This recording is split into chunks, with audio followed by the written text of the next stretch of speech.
بسم اللہ الرحمن الرحیم الحمد للہ رب العالمین والصلاة والسلام علی اشرف الانبیاء والمرسلین وعلی آلہ الطیبین الطاہرین المعصومین المظلومین اما بعد وقد قال اللہ سبحانہ وتعالی فی کتابہ المجید وفرقانہ الحمید وقولہ الحق وهو أصدق الصادقين. أعوذ بالله من الشيطان اللعين الرجيم.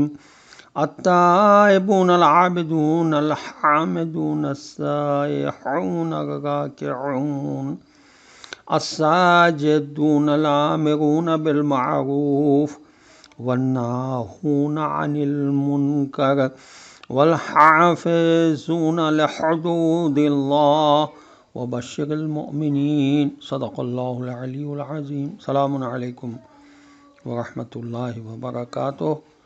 الحمدللہ سورہ مبارکہ توبہ کی آیت نمبر 112 کی تلاوت کا شرف میں نے حاصل کیا، جس کا ترجمہ یہ ہے: وہ لوگ جو توبہ کر کے اللہ کی طرف بار بار پلٹنے والے، خدا کی بندگی بجا لانے والے، خدا کی تعریفوں کے گن گانے والے، روزوں میں عمر بسر کرنے والے، خدا کے آگے رکوع اور سجدے کرنے والے، جو اچھائیوں کی ترغیب اور برائیوں سے روکنے والے ہیں اور خدا کے قوانین کی پابندی کرنے والے ہیں، ایسے مومنین کو خوشخبری سنا دیجیے. اس آیت نے پچھلی آیت کی یہ تشریح کر دی ہے کہ جہاد کے لیے قرآنی معیار یہ ہے کہ پاک و پاکیزہ افراد اس کی سرپرستی فرمائیں. ہم جو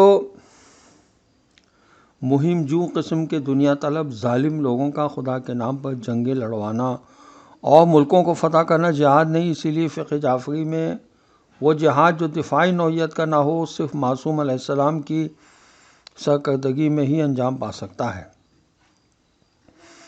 تفسیر تبیان میں اور تفسیر جلالین میں یہ لکھا ہے کہ السائحون کے معنی روزوں میں عمر بسر کرنا بھی ہے. اس کی تائید میں حدیث ہے، فرمایا میری امت کی سیاحت روزہ رکھنا بھی ہے.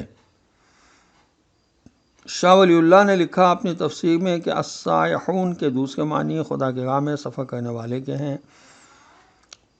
حضرت امام زین العابدین علیہ السلام سے ایک شخص نے حج کے دوران پوچھا کہ آپ علیہ السلام نے جہاد کو چھوڑ کر حج کا سفر کیوں اختیار فرمایا؟ تو آپ علیہ السلام نے فرمایا، جن لوگوں کی صفات اس آیت میں بیان کی گئی ہیں، اگر ایسے صفات کے حامل لوگ جہاد کریں تو ان کے ساتھ جہاد کرنا حج کرنے سے افضل ہے.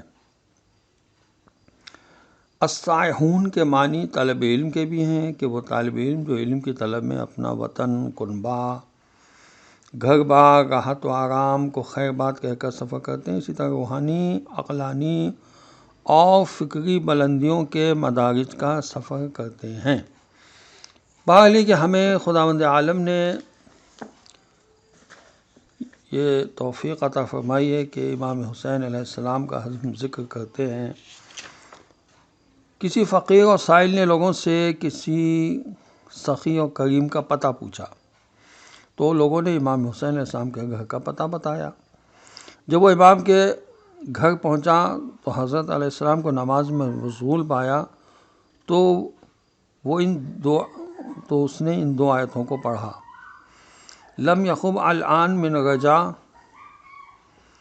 کو من حرک من دون بابکا الحلقہ انت جواد و انت معتمد ابو کا قد کان قاتل الفسقہ.